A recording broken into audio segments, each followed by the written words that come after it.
Hello everyone.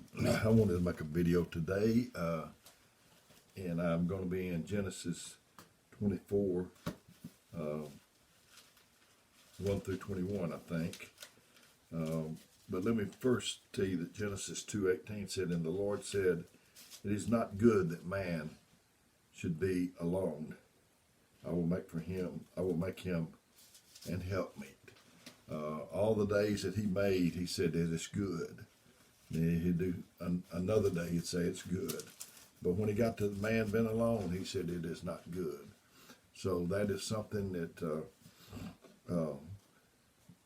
that all of us want to have a mate, and the right one. It's not just get a mate; it's getting the right one. And Abraham was getting old, and he didn't want his sons marrying just anybody, or Isaac. So I'm going to pick up in chapter 24 of Genesis 1 through 21. I think is where we're going to go. And going to be in the King James Version. It said that Abraham was old and well stricken in age, and the Lord had blessed Abraham in all things. And Abraham said unto his eldest servant of his house, that ruled over all that he had, put, I pray thee, my hand under my thigh. You remember that when... So anyway, let's get back to this. "And I will make thee swear by the Lord, the God of heaven and the God of the earth, that thou shalt not take a wife unto my son of the daughters of the Canaanites in whom I dwell. But thou shalt go into my country, into my kindred, and take a wife unto my son Isaac." So he's telling his servant that he wants him to, he's charging him with that Isaac gets the right woman. So it's very, very important that we get the right woman, and that the woman gets the right man. And the servant said unto him, "Peradventure the woman will not be willing to follow me unto this land. Must I needs bring thy son again unto the land from which thou camest?" And Abraham said unto him, "Beware that thou bring not my son thither again. The Lord God of heaven, which took me from my father's house and from the land of my kindred, and which spake unto me and sware unto me, saying, Unto thy seed will I give thy land before thee, and thou shalt take a wife unto my son from thence. And if a woman will not be willing to follow thee, then thou shalt be clear from my oath. Only bring not my son thither again." And the servant put his hand under the thigh of Abraham his master, and sware to him concerning that matter. And the servant took 10 camels of his master, and departed, and all the goods of his master was in his hand. And he rose and he went to Mesopotamia, unto the city of Nahor. And he made his camels to kneel down without the water by a well at the time of evening, even the time that women go out to draw water. And he said, "O Lord, God of my master Abraham, I pray thee, send me good speed this day, and shew kindness unto my master Abraham. Behold, I stand here by the well of water, and the daughters of the men of the city come to draw out. And let it come to pass that if the damsel to whom I say, Let down thy pitcher, I pray thee, that I may drink, and she shall say, Drink, and I will give thy camels drink also. Let the same be thou that thou hast appointed for my servant Isaac, and thereby I know that thou hast showed kindness unto my master." And it came to pass, before he had done speaking, that behold, Rebekah came out, who was born to Bethuel, or whatever, son of Milcah, the wife of Nahor, Abraham's brother, with her pitcher upon her shoulder. And the damsel was very fair to look upon, a virgin, neither had any man known her. And she went down to the well and filled her pitcher and came up. And the servant ran to meet her and said, "Let me pray thee, drink a little water of thy pitcher." And she said, "Drink, my lord." And she hasted and let down the pitcher upon her hand and gave him to drink. And when she had done giving him drink, she said, "I will draw water for thy camels also," until they had done drink it. And she hasted and emptied her pitcher in the trough, and ran again unto the well to draw water, and drew for his camels. And the man, wondering at her, held his peace, to wit, whether the Lord had made his journey prosperous or not. Seeking a wife for his master, seeking a spouse, that's a very important thing. And as I do in a lot of these videos, I'll just tell you some personal experience of mine.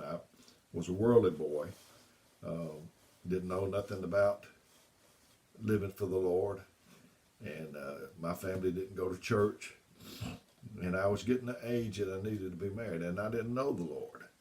I didn't have salvation.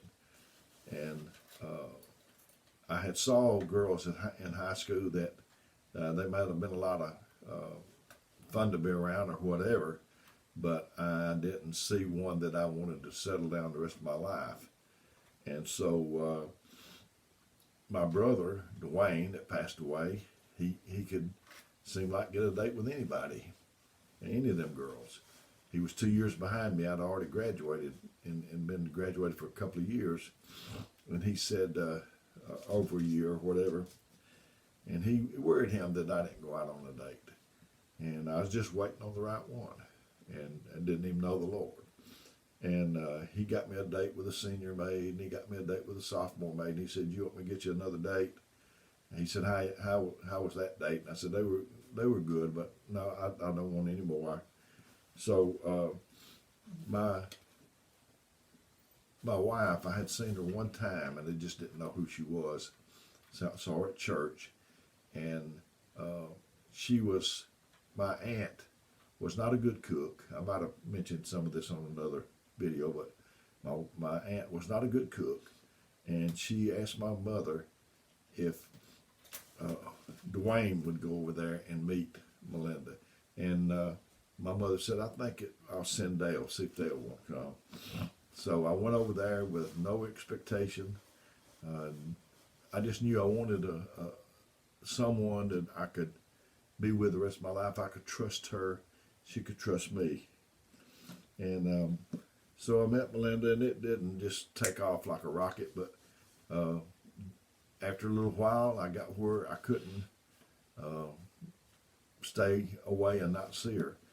I lived in Huntsville, Alabama, that's where I grew up, and Melinda lived right down the road from where I'm standing right now, and in Hazel Green.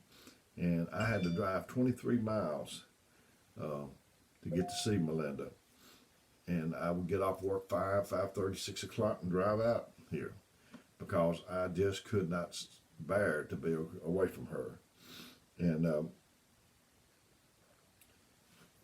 we went on. We was married a couple of years. I had one child. We had one child, had one on the way, and I got drafted in the Army. And like I said, I didn't have salvation, and Melinda prayed for me, prayed me off orders to Vietnam, off orders to Korea. Oh, how valuable it is to have the right one. And there is a right one. Just like this, Abraham sent his servant out to find a wife for Isaac. There is one. There's one for you. There's one for me. But we just need to make sure we get the right one. So, I was 1,000 miles away from Melinda. I wasn't even home when my daughter was born. I had a son, and then my daughter was born while I was in the Army. I went in October the 28th, inducted, and my daughter was born March the 1st. And so I knew my wife was back home praying for me. I didn't worry about nothing, and that's what you need to know. I think you'll know, and not only do I think you'll know, I know that you will know if you'll just be in tune with God. For me, it was the one I just could not stand to be apart from. I just needed to be with her, and it's still that way. Down through the years, when I'd get off from work, we didn't have cell phones. I'd pull over to a parking lot where I knew, or maybe the last store. I'd call on grocery stores for Carnation Company and Nestle Food Company. And when I'd leave that store, I'd find a phone, and I'd call Melinda, and I'd say, I'm on the way home. Do you need anything? If the answer was no, zoom. I didn't go down there and talk to somebody else for 3 or 4 hours. I wanted to be home. I wanted to be with my wife and my children. So it's the one that you can't stand to be apart from. You know, any word that's got a sub in it, submit, subject, anything like that, it's a hard word to obey. And it's very hard.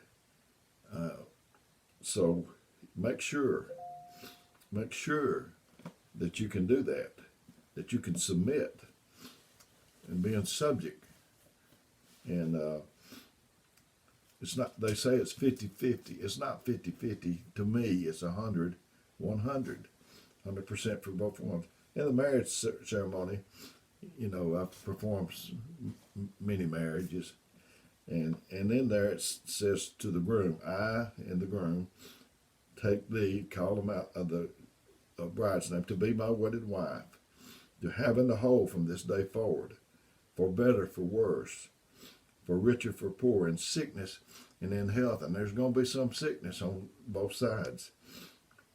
To love and to cherish until death do us part, according to God's holy ordinances. I was in Knoxville 2.5 months taking treatments, radiation treatments. And my wife, she stood by my side. She went with me.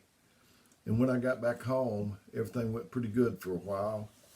And then, I don't know how many months, 6 months or so, I got radiation burns and radiation proctitis.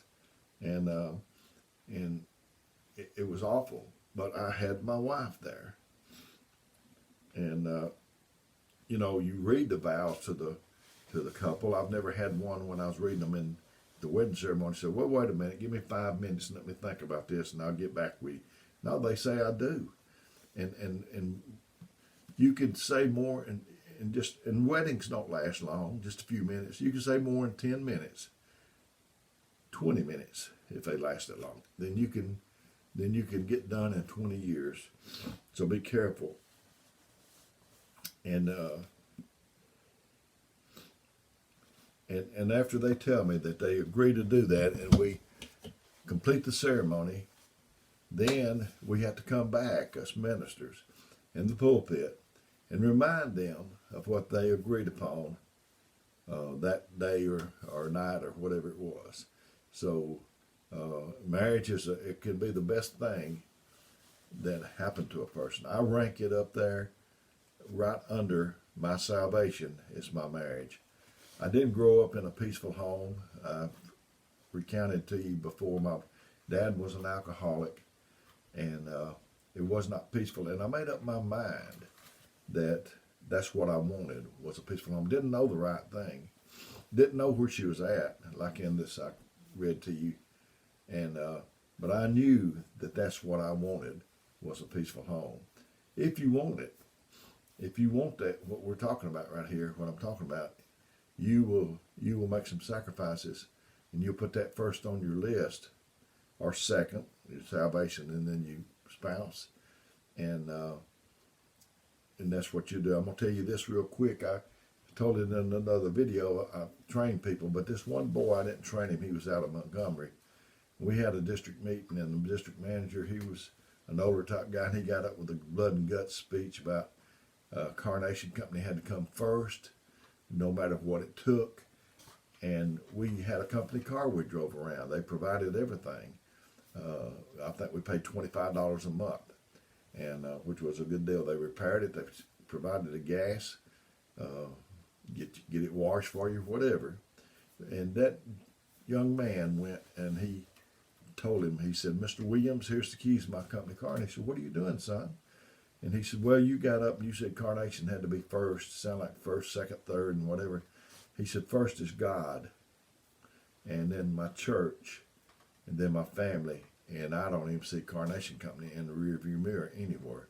So I've never forgot that young man. I forgot a lot that I trained, but not him.